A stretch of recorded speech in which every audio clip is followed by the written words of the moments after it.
Hello, everyone. We are all just waiting to jump on the phone real quick. You should be able to see my screen. I'm just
all right. I think you got it all figured out. You all should be able to see my screen, and the title slide says 2020 Water Leaders Program Informational Webinar. If you cannot see this, let me know.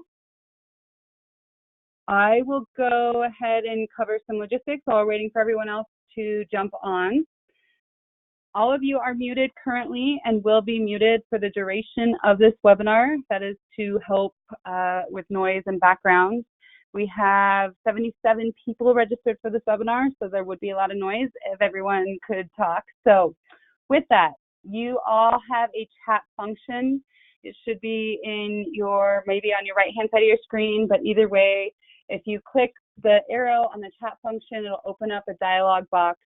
In there as well, you will communicate with me. So if you have questions, if you're having hearing problems, if you can't see the slides, anything like that, I will do my best to check it throughout the duration of the webinar. Here is where you will also type in any questions you have along the way. So we will be on this webinar for about an hour and 15 minutes. If at any time you have a question, please enter it into the chat box. I will be looking at those questions along the way, and at the end we'll have a question and answer session. If for whatever reason you have to jump off, go ahead and still put your question in that box. We will make sure we get it covered. This webinar is being recorded, so everyone that is on that actually registered for the webinar will receive a recording of it. And so you'll be able to go back and watch it as you need and really chime into that question and answer session if you didn't get some of the information you were looking for throughout this webinar. Yeah, I guess if anyone has troubles, yeah, let me know, put it in the chat box. Otherwise, we will go ahead and get started. So let's make sure this is working. You now all should be able to see my picture and my name. This is my son, Talon. My name is Stephanie Scott. I am the Leadership Programs Manager for Water Education Colorado. I've been with WEco for going on over 3 years. Prior to Water Education Colorado, I have over 12 years of work history working in natural resource conservation nonprofits here in Colorado, both with Trout Unlimited and National Audubon Society. While I was working for Trout Unlimited, I was accepted into the Water Leaders Program in 2015 and graduated from the program. And the year later, 2016, the job came up, and now I am working for WEco. And running the leadership programs is really my most favorite part of the job. So I feel very privileged to not only have been a graduate of the program, but now I get to manage the program alongside Cheryl Benedict, who you will meet here shortly. All right, so Water Education Colorado. Most people who apply for Water Leaders have had some sort of interaction with us, but I wanted to give a general overview of who we are and how the Water Leaders program fits into the rest of our scope as an organization. Our goal is to promote a better understanding of Colorado's water resources and issues. We used to be the Colorado Foundation for Water Education. Some of you may still remember us as that name. We changed our name about 2 years ago. We were founded in 2002 by the state legislature when there was the big drought. and they found a need, or realized that there was a need for people in Colorado to understand their water. So that's our job. That's what we do. We educate people all over the state on all topics of water.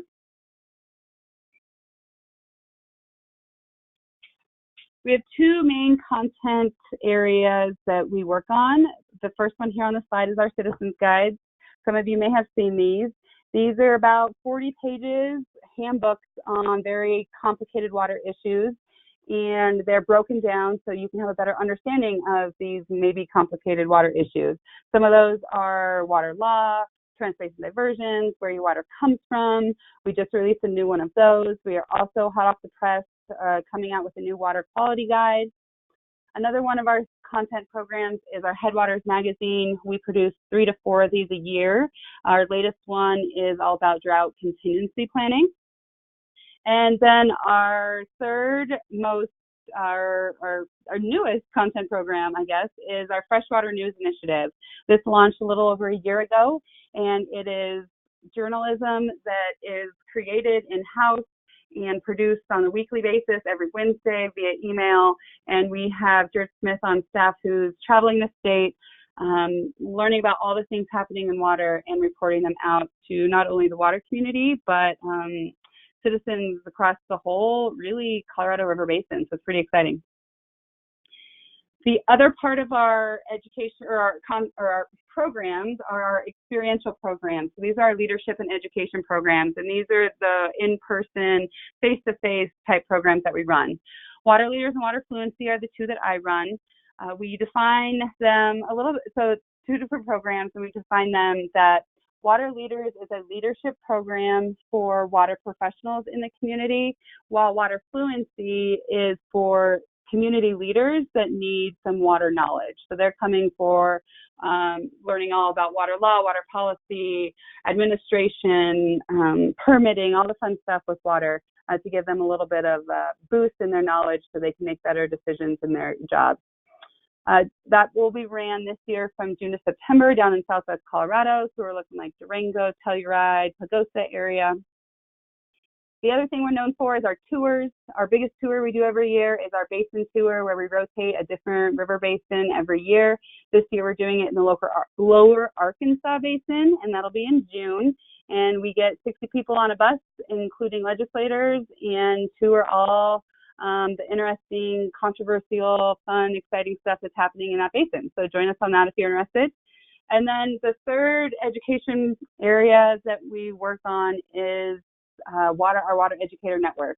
This is a group of educators doing from university to K-12, non-formal education, really anyone doing any type of water education in the state. This is a place to go for professional development opportunities, continued trainings.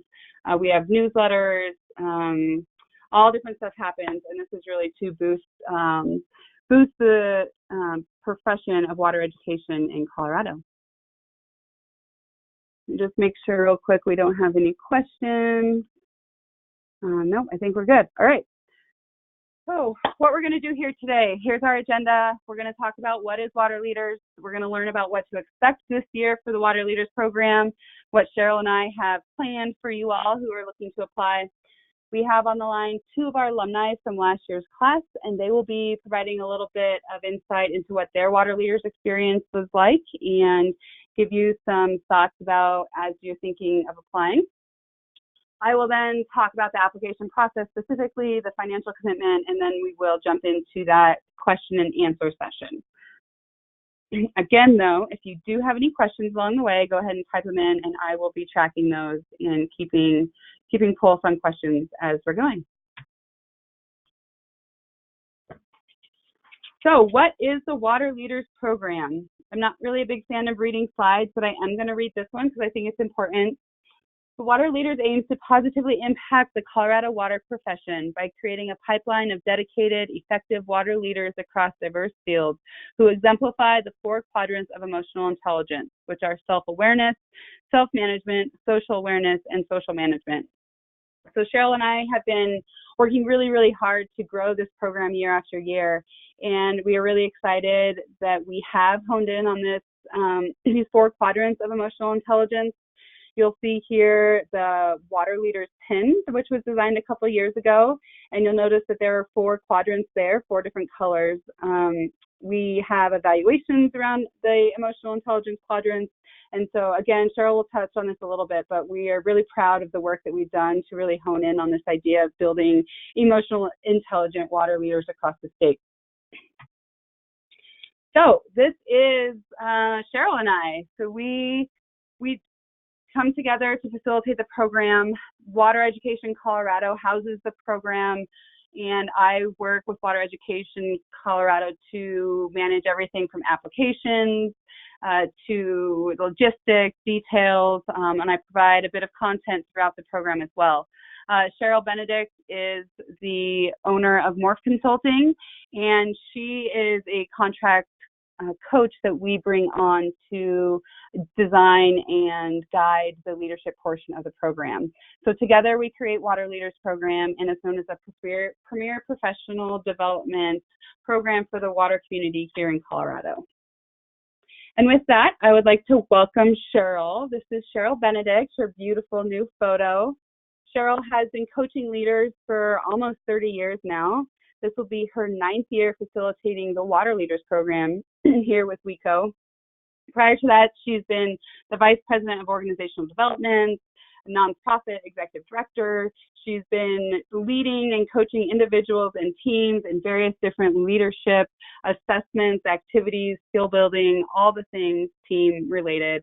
And very, very excited to announce that she is now an author. Her book is just hot off the press. I'm hoping to be available for Christmas, actually. And she's now the author of Wisdom of Transition, Navigating Change at Work. So let me unmute Cheryl so we can get her on the line here.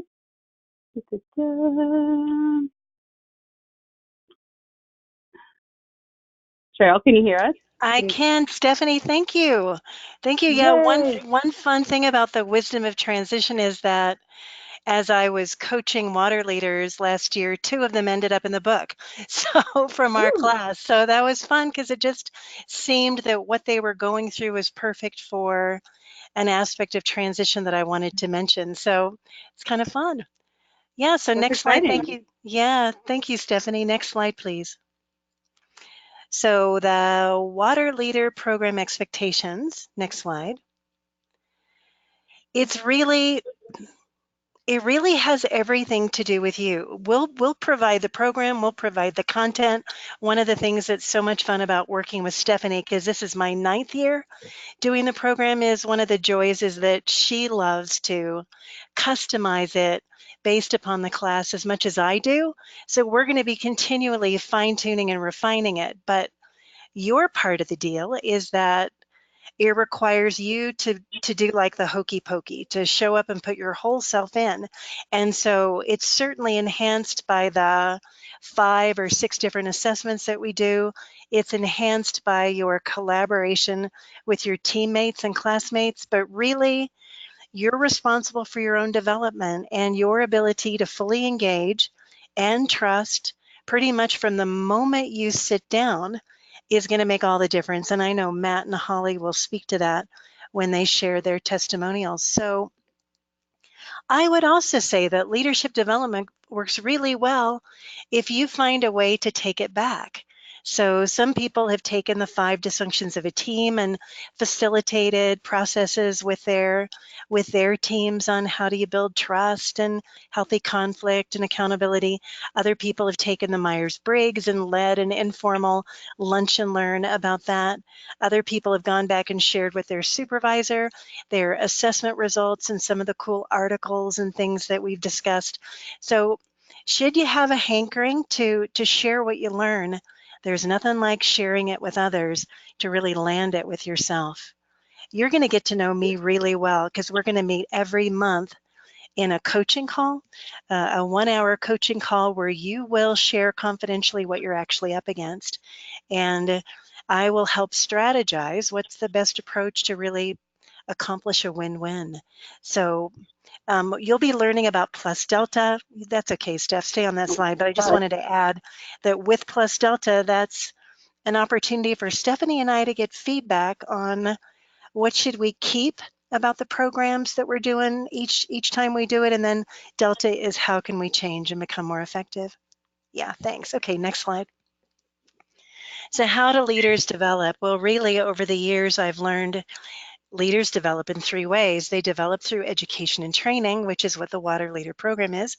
They also develop through coaching and mentoring, which we build in as a core integral part, and then experience, being able to take it home, land it where you are, practice, get wisdom in the bones. That's the sort of the beautiful three-part way that we grow as leaders. Next slide. So here's our sessions. The first session we kick off April 6th and 7th in Greeley. The focus is myself as a leader. You'll come prepared having already done the Myers-Briggs and the Strength Finder. And so it'll be a lot of information about yourself as a leader and a lot of information about what are your strengths, what are your preferences, how do you leverage those. It's really a fun kickoff class. The session 2 is up in Redstone. Oh my gosh, you will never forget it. It's at the Redstone Historic Inn. Everyone loves it because there's almost no internet activity, and so it creates an amazing bonding experience with each other, as Matt and Holly I'm sure will attest. There's a really fun game room where you can try out your luck at foosball. Anyway, it's great fun. Session 3 is in Salida. I should have mentioned that session 2 is about navigating change and creative problem solving. Session 3 is in Salida.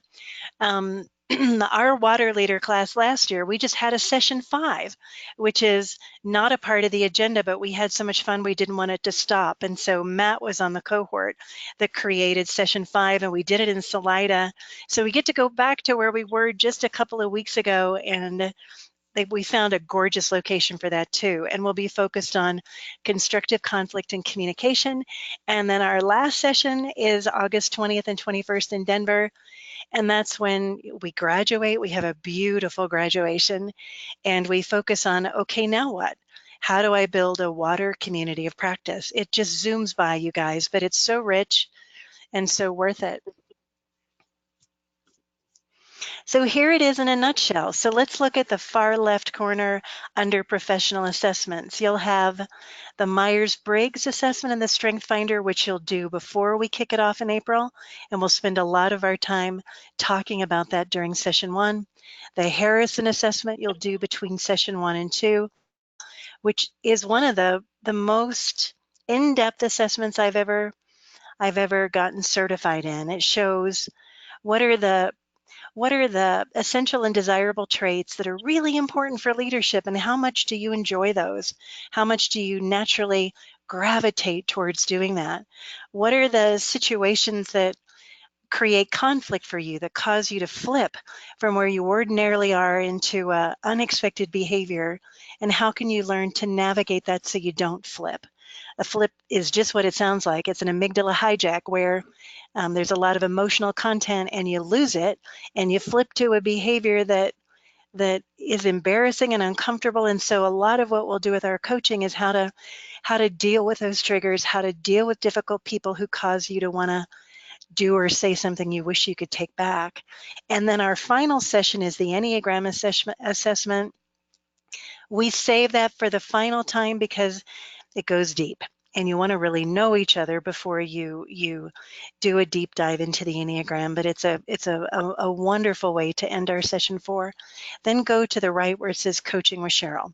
I already mentioned that we'll have monthly one-on-one meetings via the phone. We'll be looking at what is your conflict resolution style? How do you navigate that? How do you deal with difficult people? We'll look at the 10 most unwanted behaviors: the tank, the sniper, the grenade, the know-it-all, the think they know it all, the no person, the yes person, the nothing person, and look at how can you get the decoder ring to navigate relationships with people who are actually at their all-time worst? And how can you figure out how to support them rather than be oppositional to them so you can come about with a win-win? It's really mastery level when it comes to dealing with people who are hard. And then my personal bent is personal career development. I was a career counselor for 10 years before I got certified as an executive coach, so I just can't help it. I'll be asking you questions like, where do you think you want to be? Where do you want to grow? How do you want to get yourself ready? And if you have a desire to do that, I'm all in, because I love helping people think about that. And then if you look down on the far lower right, you've got cohort groups. These are groups of 4 of you combined with being led either by Stephanie or myself. We meet every month. It's an opportunity to form an intimate, trusted advisor cohort where you can confidentially let it all hang out and talk about anything and get wisdom from the group on, boy, I've been up against that. Here's what I tried. Here's what worked. Here's what didn't. And you have 4 other people who are there for you, listening, supporting, and sometimes just listening. Sometimes you're not wanting advice, you're just wanting to have a group where you can finally just relax, be genuine, and tell it like it is. The mentoring assignment, you'll have an opportunity to select 2 mentors this year who are professionals in the water community. Stephanie will help to organize all that, and you'll have an opportunity to have a mentoring session with them, and it may be a relationship that goes on.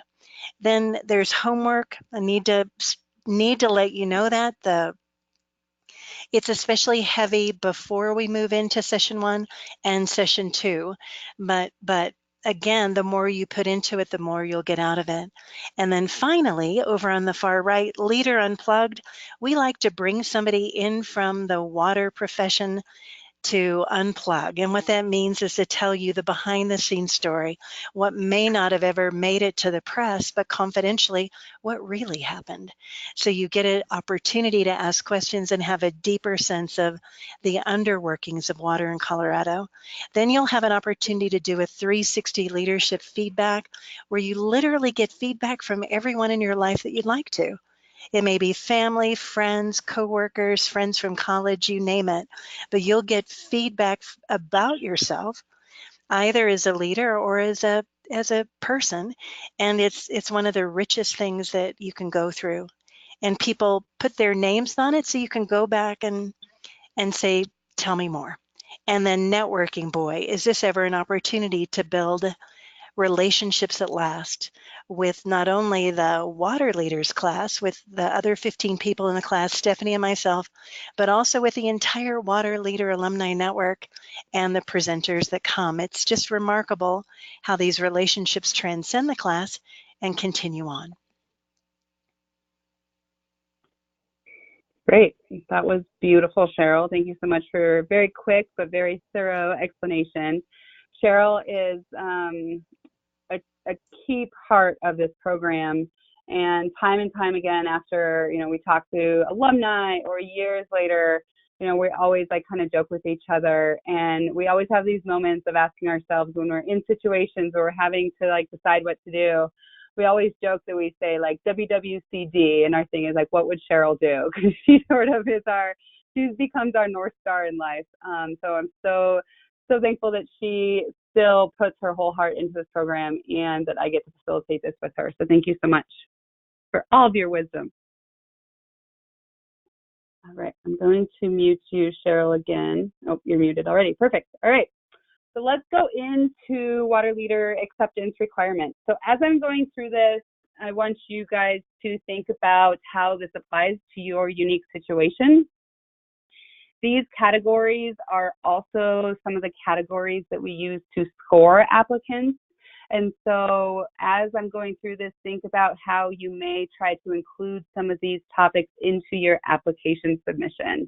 So we do like to see these things show up in the application, and a lot of the scoring happens around some of these requirements. So if you have questions or want to ask more detailed personal questions about your specific situation, please reach out to me after. I'm happy to have conversations. But in general, this is our acceptance requirements for the Water Leaders Program.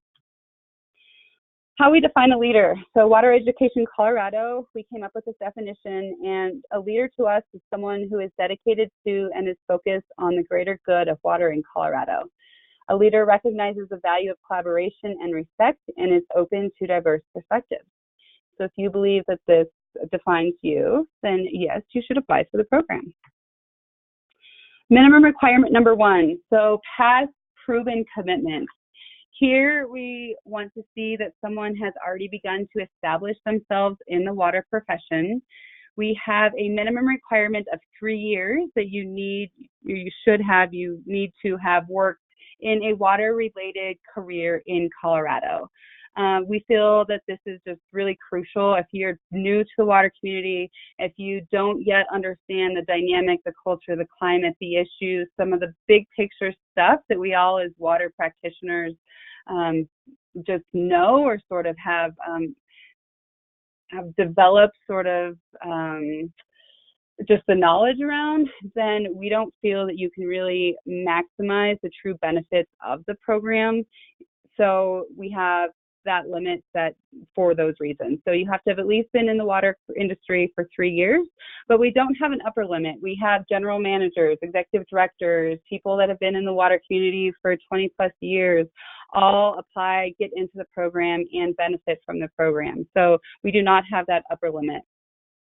Water is the common language that we speak, I like to say, in the program, but it's not necessarily the main topics that we really dive into in the program. Cheryl went through the different themes of each session, some of the assessments that you're going to look at. If you've participated in a leadership program in the past, you may recognize some of those are similar.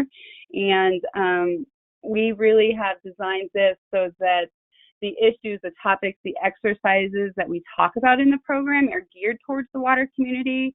And if you don't have that basic water knowledge, again, you're not going to maximize your benefits from what we have designed for the classes here. So that's a little bit about the proven past commitment.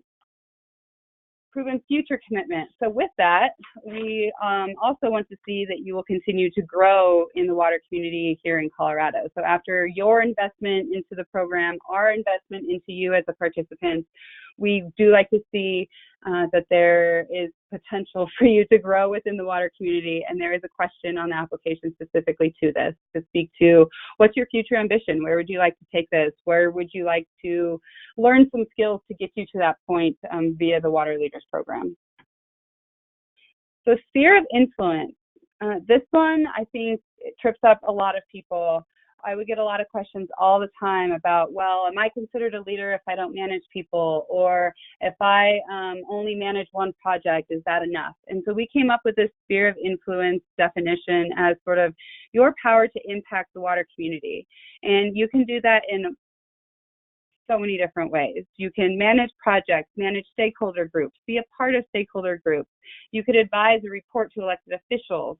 You can manage people. You can manage interns. You can manage teams. Really, for us, we don't see leadership as a ladder on an org chart or a specific title. We see leadership as more of a lattice. So what are your influential touch points within the water community, and how do those touch points really influence the future of water? And that's really what we're talking about here for sphere of influence. Colorado focus, I think this is a no-brainer, but we have to say it. So we do not currently accept applications from non-Colorado residents. So you have to be living here and working primarily on water projects in Colorado to be a part of the program. Full engagement. Cheryl touched on this a little bit, but we have to say it. It is huge. If you're not fully engaged in the program, it's obvious to us as well as other participants in the class. So don't be that person. If you are looking for just a networking opportunity or an opportunity to build your resume, this program is not for you. It really does require that full engagement of being vulnerable, diving head into all of the different activities. You know, when we're asking you to trust the process, you have to trust the process, and that means just showing up on day one and being yourself and guiding, like, let Cheryl and I guide you through this process. And if you're not willing to do that, then this program is not going to be for you. We really ask that everyone gives 100%, so we respect not only mine and Cheryl's time, but your time and your investment into the program, as well as everyone else who's going to be showing up. So full engagement to Cheryl and I is very, very important. 100% commitment, a different thing. So this is literally your commitment to the program, your physical and time commitment. So we are asking you have to show up for all the dates that are scheduled. You've seen the scheduled dates. If you cannot make one of those such sessions, unfortunately, you cannot be in the program. The other things we're asking you to commit to, so we have, again, those 4 two-day sessions. You have to be there. Cheryl mentioned the coaching call, so you can plan on a 1-hour coaching call in between each session, another 1-hour cohort call in between each session. A little bit about the time commitment for homework. So Cheryl mentioned that session 1 and 2 are a little heavy on the homework time commitments. I would say session 1, plan on about 5 to 6 hours of homework before coming to day 1. Session 2, maybe about 4, and then the other 2 sessions, about 2 hours of homework before you come to each of those sessions. And we'll lay out all of that for you guys when you get accepted. So with that, here's just some questions that I put up for you to ask yourself. If you're still considering or still thinking that this program may or may not be for you, here's some questions that you should ask yourself. So does your job predominantly focus on water and the future of water in Colorado? Do you currently manage or have future ambition to manage staff or projects or stakeholder groups or any of those things? Are you looking for an opportunity to assess your leadership styles and explore how to use your skill set to advance the profession? Are you open to guidance from an executive coach? This one's huge. Coaching can be a little bit uncomfortable for people at first, but if you're not willing and open to the process, it's not going to work. So you must be open to it, and it will be awesome. I guarantee it. Do you have a desire to continue to focus on water? Yes. And have you been working in your job for at least 3 years? So these are some of the questions. Again, you should not apply for the program if you are literally just looking to network. Cheryl mentioned networking as a huge benefit of the program, and yes, it is. Your network will grow immensely. Your relationships will build, but that's sort of a byproduct. If you're not ready and willing to do everything else, then you're not really fit for the program. So what has our past program participants looked like? We started the Water Leaders program in 2006, and we skipped a couple years in there. So I think we skipped 2 years. So far we've had 11 classes of Water Leaders. That totals 174 graduates. And here you can see the breakdown of water sector, different sectors, and West Slope versus East Slope. We work really, really hard every year to diversify the class. Not only in water sector, but also geographically. And so these numbers mean a lot to us. I will note here that only one person can be accepted from an organization in each class. With that, you are more than welcome to have multiple people from an organization apply for the program each year. You just have to know that in doing that, you guys are competing with each other. So up to you guys. If you guys are willing to compete with each other, then we are totally welcoming multiple applications for different organizations, but just know that only one of you will get into the program. Here's some quotes about what water leaders have said in the past. We get a lot of questions about the value of the program, the cost. You'll see here that 97% of alumni would tell potential participants that the program is worth the cost, so that's huge. Alumni are very satisfied with the opportunity to meet water professionals. Again, this is just highlighting that networking happens, but it shouldn't be your main goal. 100% of alumni are satisfied with the program effectiveness and definitely would recommend the program to participants or employer organizations. And then we've also heard from employers that they report positive skill outcomes and organizational benefits that really cannot be measured through their employees going through the program. Here's again some quotes.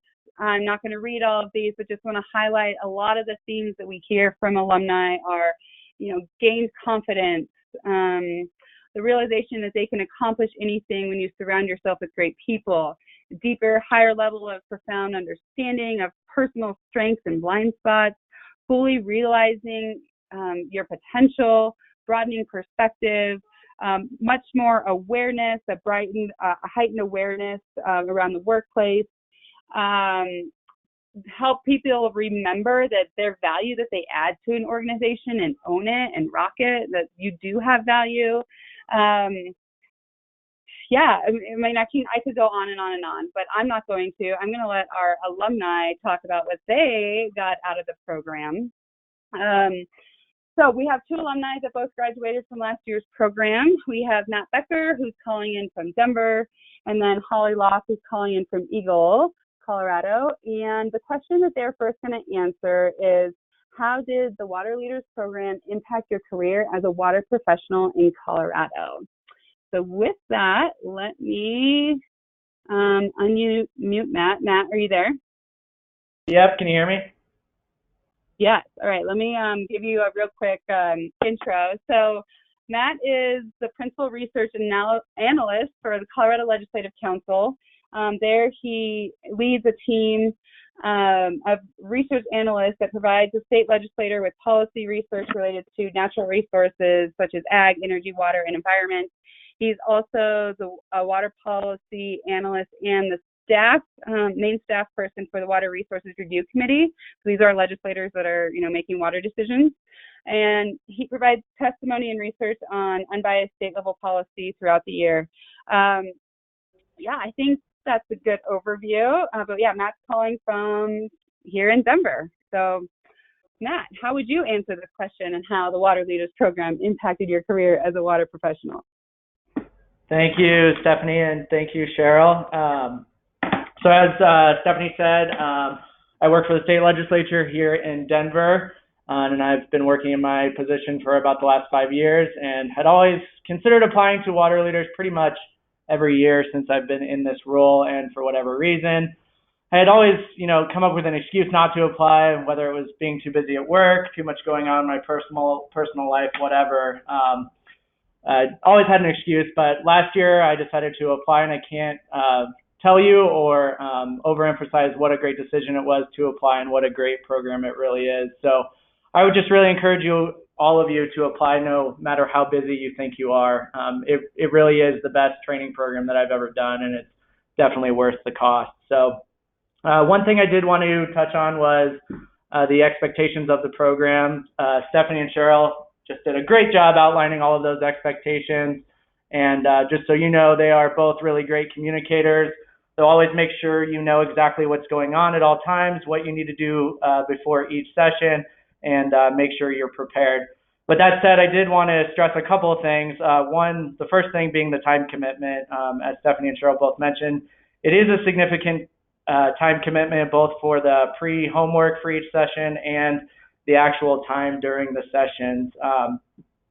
Other than sleeping at the hotels or hanging out in the hot tub at the hotels, it's pretty much a full 2 days of deep work. They're pretty long days, but it's definitely worth it. The workload is manageable, but you do need to be prepared for the amount of workload.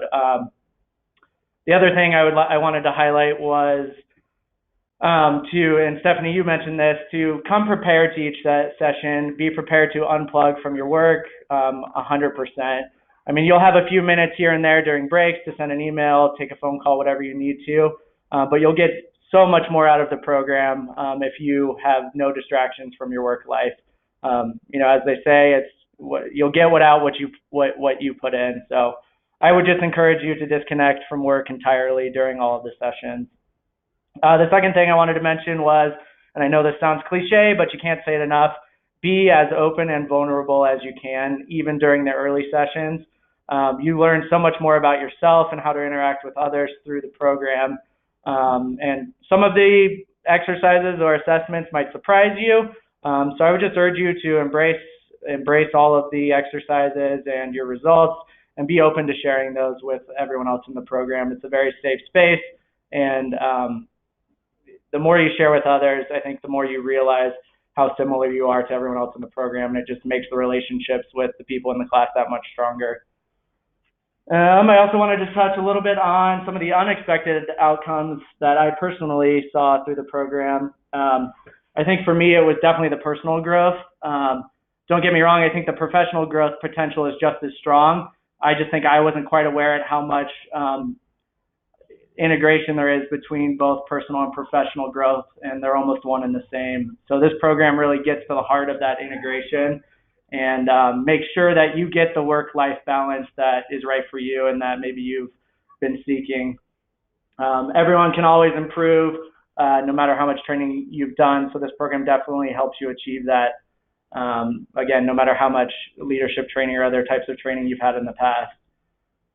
I wanted to talk a little bit about the cohort groups as well. My cohort specifically was really close from the get-go, and we still talk to each other on a regular basis. I would say monthly at a minimum, sometimes weekly, depending on what's going on in our lives. All of the people in my cohort were pretty relatively young new managers who've recently become supervisors. So we, we'll hop on a call, bounce ideas off each other about how to handle difficult conflicts at work, how to be better managers, and it's just kind of a nice place to have to share common things going on at work and a place to vent. So for me, the cohorts was one of the best part of the program, and I know my cohort will continue to be a resource for a long time to come. How have I used some skills taught during Water Leaders in both my personal and professional life? This was a really tough one because there are so many assessments and exercises you go through the program, and they each offer something. The one that sticks out for me, probably because it's the first one you do, and it's also very common in workplaces, is the Myers-Briggs assessment. The amount of information you learn from that is so valuable. One, it makes you a better communicator with people at work, and it also it tells others how you prefer to be communicated with. So it's kind of a two-way communication assessment that I still use every day. I made everyone on my team take it right after I finished the program, and it's just been tremendously helpful. Cheryl always talks about the reverse golden rule, which is to treat others as they want to be treated. And I can't tell you what a game changer that small rule has been for my management style. And there are just so many examples I could tell along those lines that really improve are just so valuable for both improving both your work life and also your everyday personal lives. I think I'm running out of time. So finally, I just wanted to reiterate about some of the unique perspectives I have working for state government, or sort of from a government perspective, and how the program has benefited me in that role. I think without a doubt, the networking and relationships I gained from this program made me so much more aware of the expertise that this program brings from all water sectors, whether it be government, nonprofit, private, you name it. This program brings all of those interests together in a safe way to share water issues across the state. So along with the executive coaching that you get from Cheryl and Stephanie, you make very deep personal connections with 15 other water experts across the state, and that's a value you can't get from any other program. So I have a lot of resources from this program that I'm so grateful for, and I know I'll continue to use them as my career continues in state government. That's, thank you. Good. No, thank you. And we'll have Matt back on for his final word in a second. But thank you, Matt, for all those kind words and for thinking really deeply about what the program was to you. I think it resonates a lot with me as you were talking, and I hope so for the applicants. So thank you. I'm going to mute you and unmute Holly for a minute. All right, Holly, are you there? I am. Can you all hear me? Yes. All right. So let me introduce Holly really quickly. So Holly is the Executive Director of the Eagle River Watershed Council. She's been there as the Executive Director since 2003. And under her direction, she does all things as far as strategic organization, raising money, managing staff, really guiding the direction for the organization.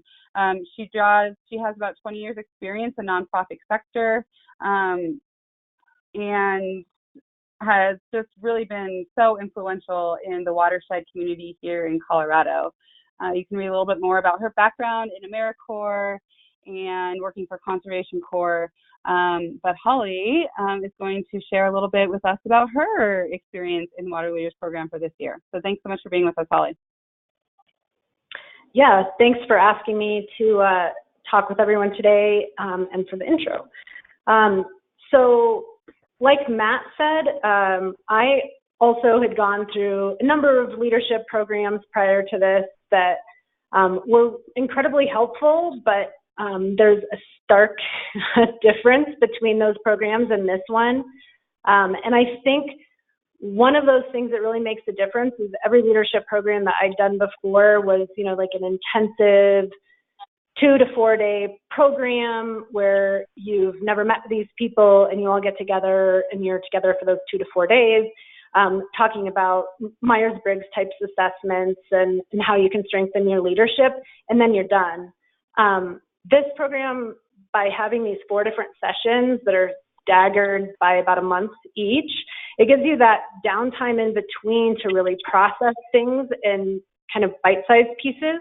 I mean, they're not really bite-sized, but in smaller pieces, and allows you to process that, allows you to implement some things, make some change, and figure out what you need more information on and what you need to clarify, and then you can bring that back to the next session. And so I got so much more out of it just because of that, the way that it's structured.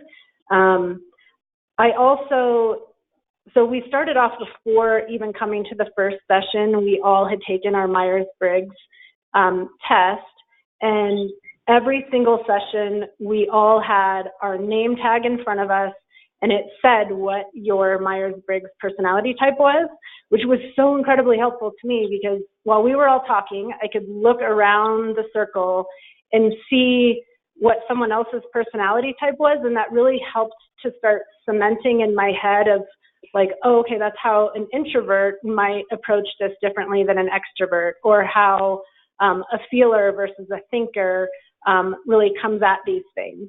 I've taken that information since, and I really do, without even realizing I'm doing it, I'm structuring meetings and presentations and even my family's holiday party a little bit different, and thinking about how the different people that are attending, what they need to really feel comfortable and to bring their best self forward, which has been amazingly useful for me, not just as an executive director and someone that's facilitating meetings fairly often, but also just in my personal life. So that's been fantastic. I also, let's see, I was also amazed at, and hadn't been expecting this class to be so tailor-made for our class. So like I said, we had taken the Myers-Briggs test ahead of the first class, and Cheryl and Stephanie went through and adapted the whole curriculum to fit our class better. They could most definitely structure this class with the exact same curriculum year after year and still have a really strong program. But they tailor make it to the class, which makes it so much more amazing and really leaves an impact on people. And that, I think, was critical to the success of the program and how much we all walked away with not just these skills, but with these really strong relationships, because they knew how to structure it so that we could all really open up to each other. And so that was an amazing aspect of it too, that I don't think that you can get with the average program. And then, sorry, I have to look through my notes each time here. And then the strengths and weaknesses that each of our classmates could really speak to through, so a number of the classmates that we had in this program this year were applying to different jobs while they had opportunities to change their career path, and they applied for jobs. They went back and they reflected on what they were seeing in the Myers-Briggs and the Harrison assessments, and able to point those things out as their strengths and really give more detail than you normally would be able to give. And I thought that that was amazing. That wasn't something that I had ever considered in a way that I had considered using the leadership programs that I'd seen in the past. And I thought that was really effective. Also, at the start or end of each session, or the start of each session, we would talk about what we were each up against personally and professionally. And people were really open and honest in this group about that. That allowed us to open up and build really strong relationships with each other. It also was really helpful because during the meals that we had together and the breaks, people would come over and talk to each other and say, hey, I've been through something similar. This is how I dealt with it. These are some resources, and really helped brainstorm with each other on some solutions that were incredibly effective in moving forward with those issues that they were up against. And also, again, just building those relationships. And then we took that one step further in our cohorts. Matt's cohort, as he mentioned, really hit it off from the very beginning.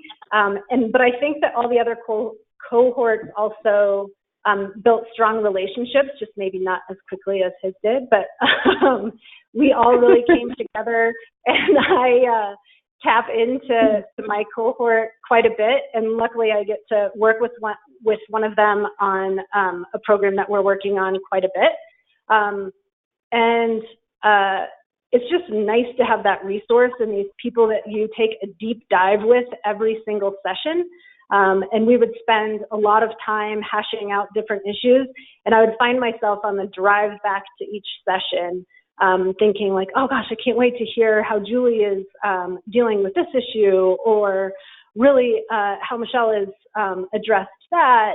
It was just a great group of people that are really good at diving into problems and problem solving together. And it's so much easier to do that in a group setting because you know, or in a small group setting, because you can dive into those details and really get to know each other well and know what is possible and what characteristics of your personality you can utilize, and point out to the other person like, hey, well, use this characteristic of your personality to approach that, or I know this makes you uncomfortable, so how about try this approach? It was just a great problem solving method. And then I think just having those classmates as a resource that you can reach out to about different things that you're dealing with, not just the things you're up against personally and professionally, which I already referred to, but also just even in my own office.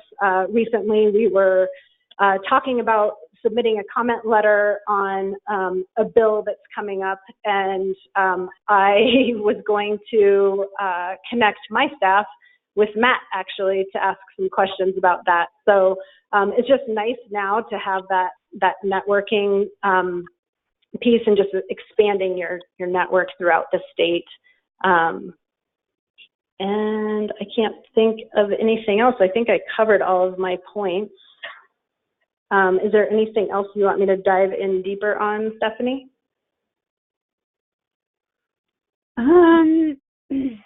I don't think so. I guess maybe one thing, just as far as being a nonprofit and the cost of the program, can you speak a little bit to the value as the director for a nonprofit?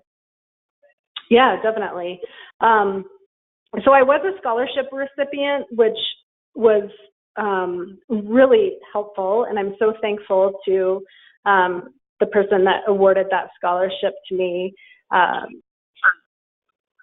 It was fantastic, but I do think, knowing what I know now, that we would certainly pay for the program.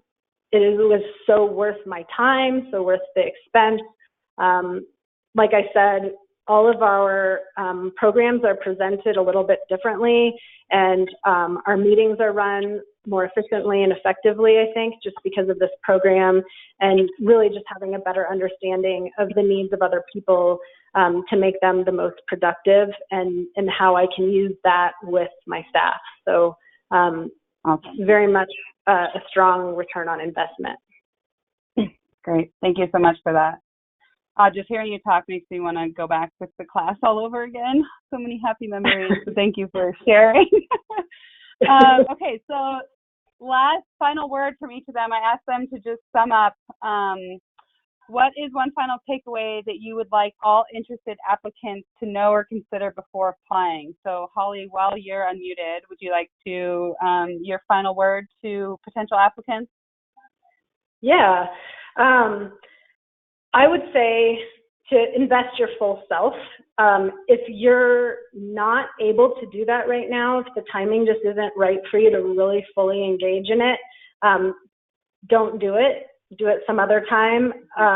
Our group, I think, came together very, very quickly because right from the very first session, we all were very open and honest and very vulnerable with each other. And that's critical to success in the program and walking away with everything that you really want to walk away with.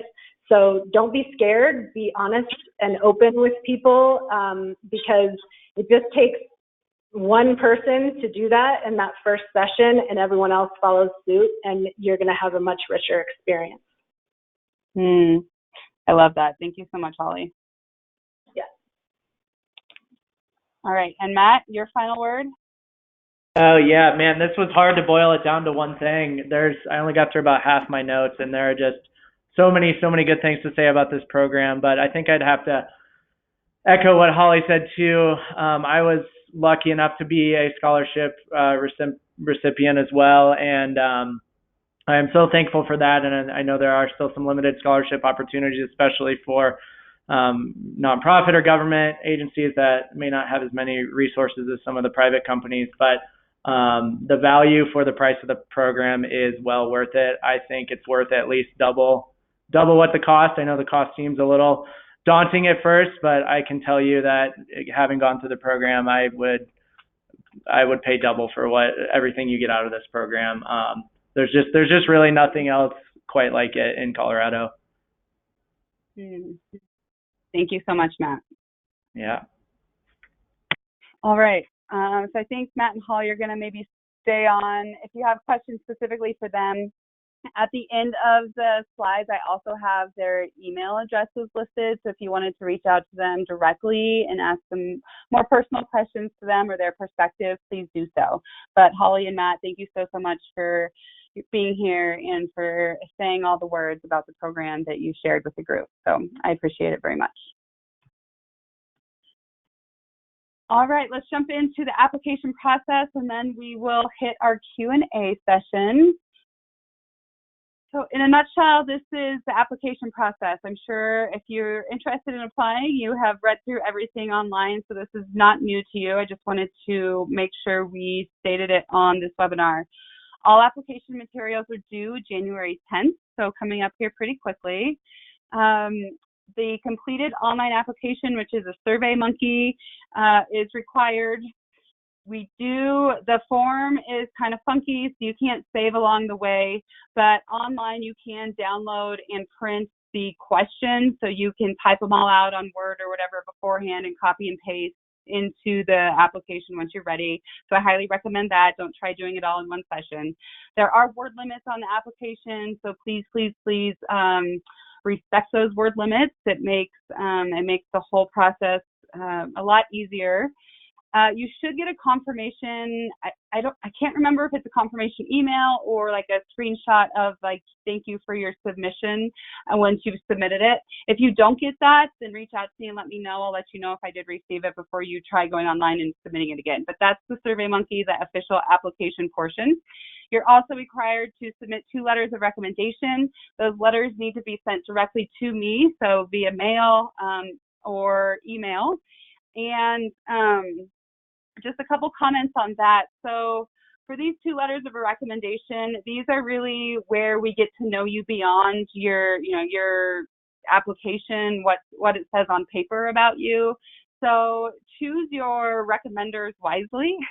And I would recommend for you to think about who are 2 people that can show the most broad perspectives of you in your work, in your sector. So don't pick 2 people that you know from the same work group, or maybe even not from your same organization, maybe one internal, one external, but try to find people that will highlight you, give us a more broad perspective of really what your touch points are in the water community, and that will help your application scoring immensely. There is a piece, so if your employer is paying a portion of your tuition, you will need a letter of commitment, financial commitment from them.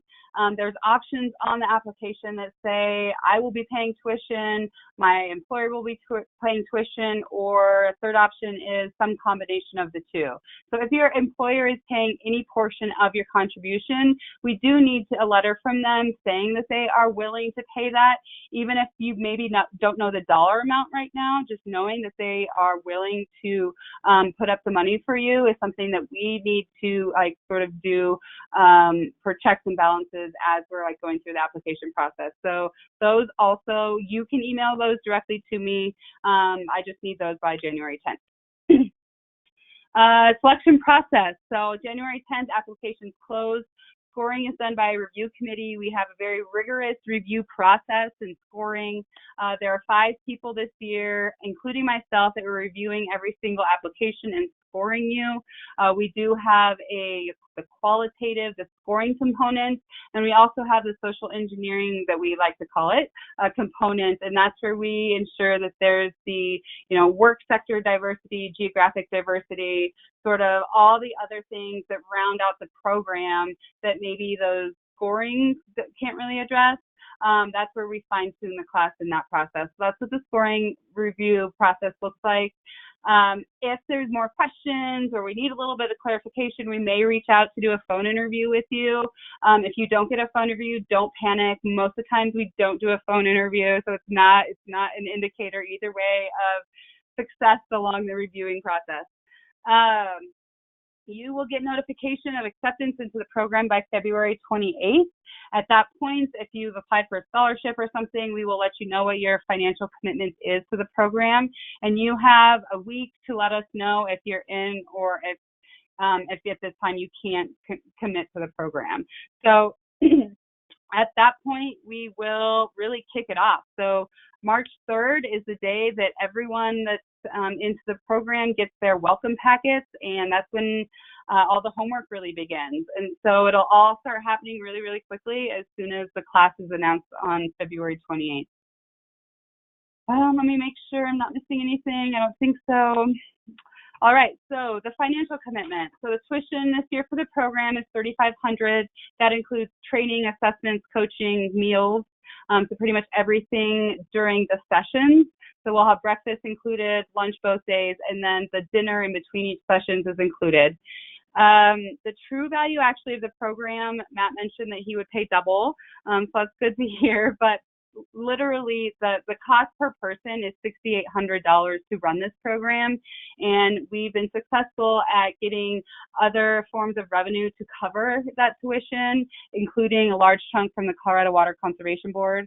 So really this $3,500 is the most value you're going to get for a program that's comparable. So with that, if that number is still a little too steep for you, we do have some partial scholarships available. There is a scholarship question on the application that you need to fill out. If you do not fill out this scholarship question, I believe it's a maximum of 200 words, so it's pretty short, but you just need to tell us your need, why you're applying for a scholarship. If you do not fill out this section, you cannot be even considered for a scholarship. We have a lot of people come back and be like, oh, can you supplement this? No, the answer is no. So if you, for whatever reason, want to be considered for a scholarship, you must include your statement on your application.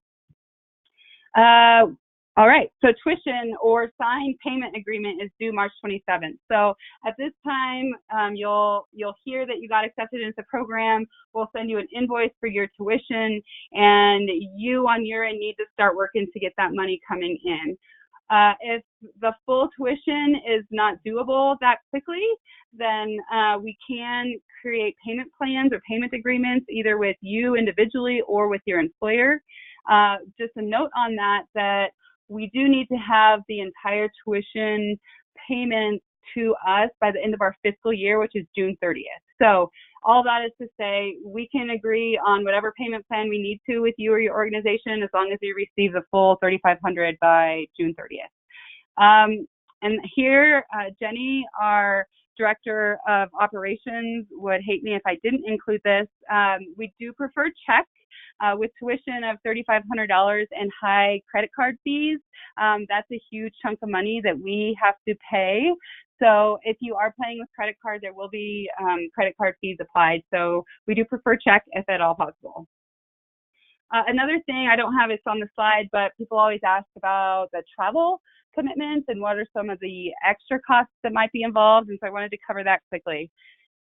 So I will, and I have found hotels at each of our sites and negotiate with them the best possible rate. So we have room blocks that are available the night before the program starts and the night in between the 2-day session for each of our 4 sessions. And you do not have to stay there. You're not required, but it's highly, highly recommended. Most of the bonding, the networking, really the growth in relationships happens the nights in between and sort of while we're all hanging out at the hotel together. So I would encourage it, but again, it's not required. I would budget $140 per night of anticipated hotel travel. Right now, our rooms in Greeley are about $130. Redstone is only $115.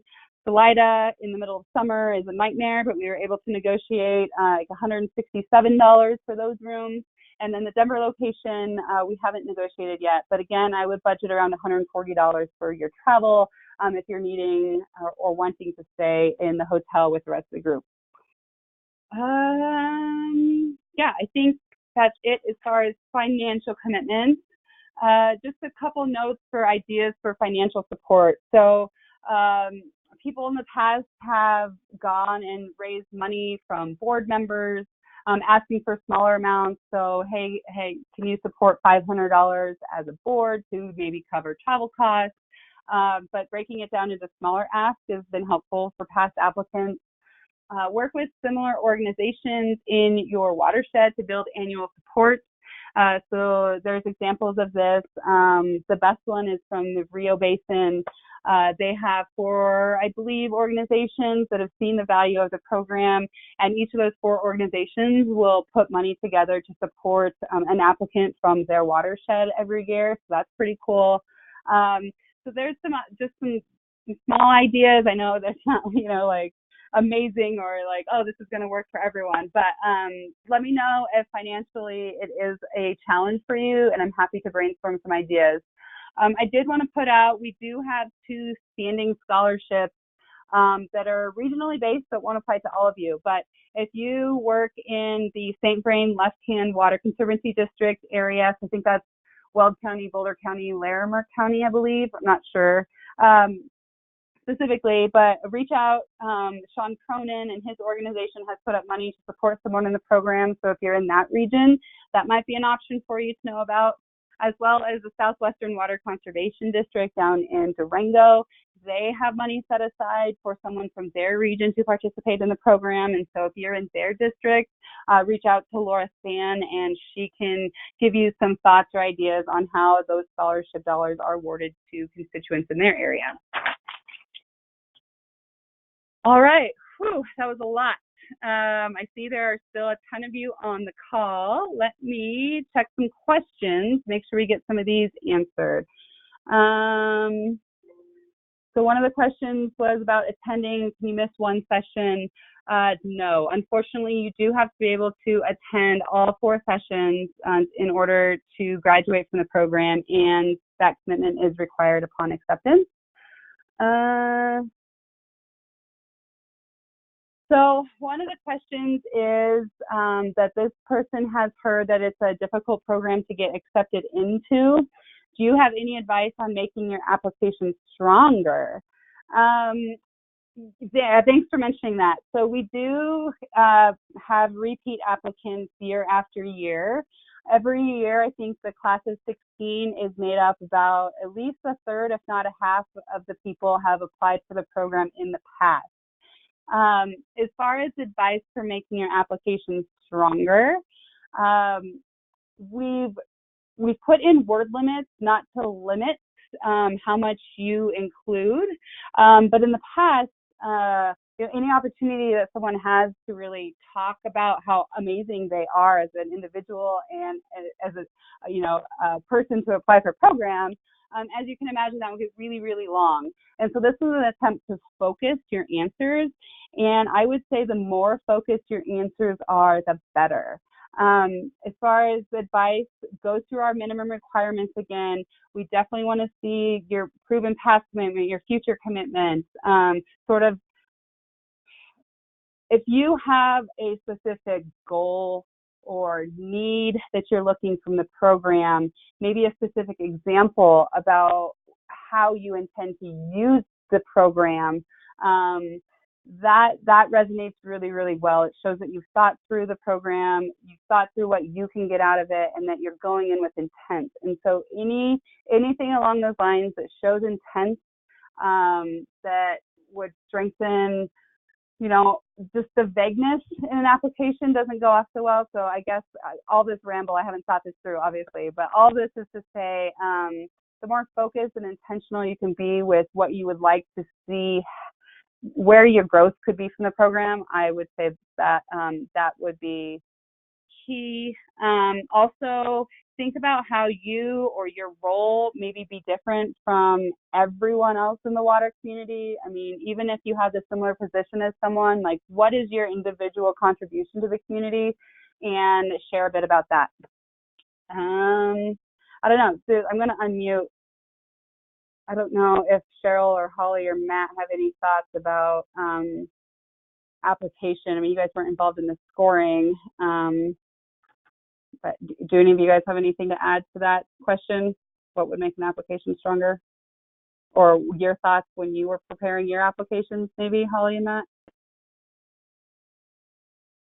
Yeah, this is Matt. I would just reiterate what you said about really refining what you write, because some of the word limits do make it tough to answer. So definitely take the time to refine your answers several times. I think that helps me focus my answers on the application. Perfect. Thanks. I think just really thinking about what you truly want to get out of the program, and then putting that into words and sharing that with other people that can help do some wordsmithing on it is really helpful. And, any collaboration kind of experience that you have, and really highlighting where you want to go in the future is helpful, I think. Yeah, definitely. I would agree with all of that. Yeah. Cheryl, any thoughts from you? No? Yeah. No, I mean, I agree. I think when I'm doing an application, I try to be succinct and try to think about it several times, maybe sleep on it, come back again. It's amazing how a good night's sleep can help you refine what you're writing. I agree. Yes, come back to it. Don't do it all in one setting. I totally wholeheartedly agree with that one. All right. What are the 4 locations of the training? Oh, it's Greeley, Denver, Salida, and Redstone. So Redstone is about 40 minutes from Carbondale. It's sort of in between Aspen and Carbondale. Those are our 4 sessions. So what are the primary water-related topics? So as far as water-related topics go, water is infused into the program in a couple different ways. We don't have a specific, like, today we're going to learn about this water topic. Again, this is all leadership content for the program. But like I said, water is sort of our common language. So you'll learn about water sort of peripherally as everyone else is talking about their experiences in their jobs. We talk a lot about inner dynamic with, different relationships or projects that are happening. And so you'll learn more about water in that way. We bring in our Leaders Unplugged, which are water professionals. So these are people that are in the water industry, and they have been through something tough and have a good water story to tell. So we learn about water-related topics there. The mentorship program, you're paired up with a water professional, and so we guide you through thinking through who those water professionals could be based off what sort of water-related knowledge you are looking to acquire. So that's a different way. Comments from Cheryl, Holly, Matt about primary water-related topics that they would learn about, or how that's built into the program? You get a lot from the Leader Unplugged. Oh, sorry, Holly. Yeah, I was just going to say we try to get the leaders unplugged to come in and talk about cool things like how do you irrigate your fields and all sorts of other stuff. I was going to just add that Cheryl totally threw me off. I lost my train of thought. Sorry. Couldn't help it. I would just add, water is sort of the common thread that, it links everyone together, but it's really about the personal and professional development and all the different leadership aspects you learn in the program. But it is nice to have at least a common subject, or at least common understanding that most people are starting from the same place in terms of their water knowledge. Definitely. One thing we do, so in Salida, one of our full day sessions will be an excursion of some sort, and we'll be touring, doing some sort of fun team activity around water. So last year we took a pontoon boat out to Steamboat Reservoir and hung out and heard from park managers and city water resources engineers, and just learned about all the dynamics of water happening there. So we definitely learned about water on our field trip portion of the program, and that'll happen during session 3 in Salida. All right, so let's see. Do you have advice on the civic participation section for folks who are on the lower end of experience? Thanks. Yeah, so the civic participation, this does not have to do water. I mean, we are really, we just want to get a pulse for, are you in your community doing other things? Are you active in your children's organizations or potentially on church? If you're on, committees for AWWA or Basin Roundtables, things like that, this is a place to list those. Excuse me. We don't have, just so you know, civic participation is not, all of our different scoring sections are weighted differently as far as significance for entry into the program. Civic participation is not weighted as highly. It's more of we just like to get a feel of where the applicant is at in their community, and reaching out to different touch points, maybe in water or outside of water. So this isn't a heavily weighted area. It's just to give us a point of reference. So any civic participation that you have is amazing. If you don't have anything, don't feel like you have to make something up. It's not a critical point for scoring. Let's see, what are the times per day? So each 2-day session will typically run from 8 to 5. I guess the second day we try to get done around 3 o'clock so people can drive home on the second day of each session. But I would plan on 8 to 5 the first day, and then 8 to 3 the second day for each of the sessions.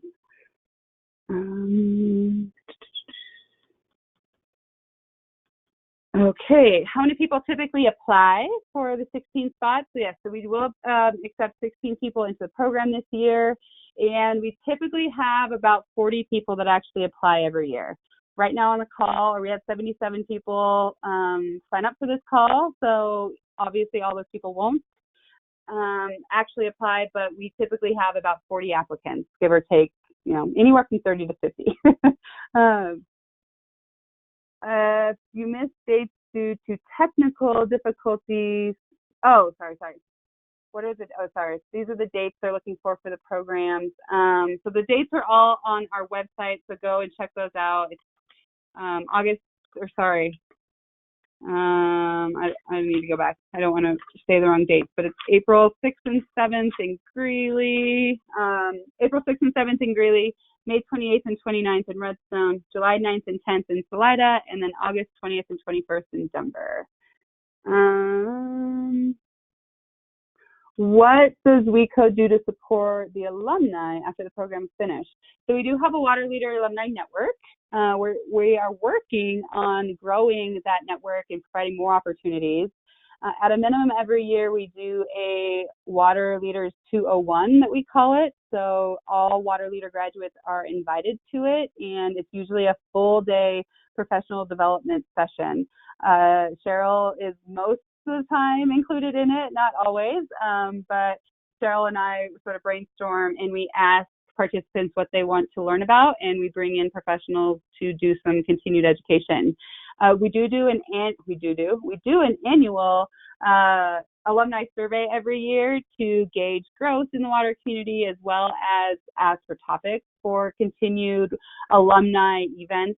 And so we are always looking to grow that. We do social happy hours at most conventions, so whether it's Water Congress or Watersheds Conference, or whenever a bunch of water professionals are getting together anyways, we always try to get together and do something. But our alumni opportunities are different every year depending on what's going on.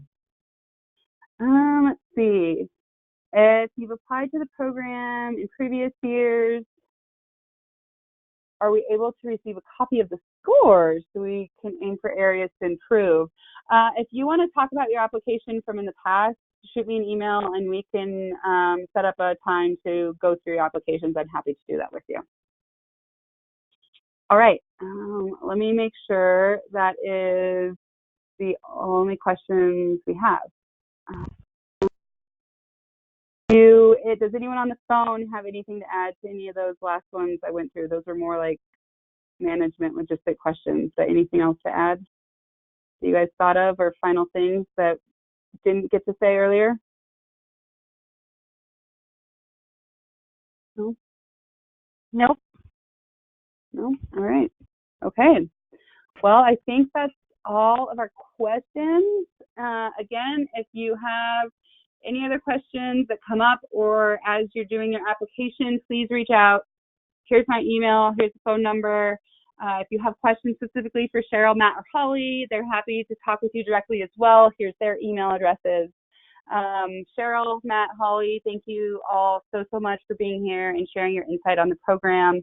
I know it's immensely valuable for everyone as they're considering, and yeah, I couldn't have done it without you. So you all rock. Thank you so much. And to all of you applicants, yeah, happy application writing. And if you're thinking about it, just do it. It will change your life.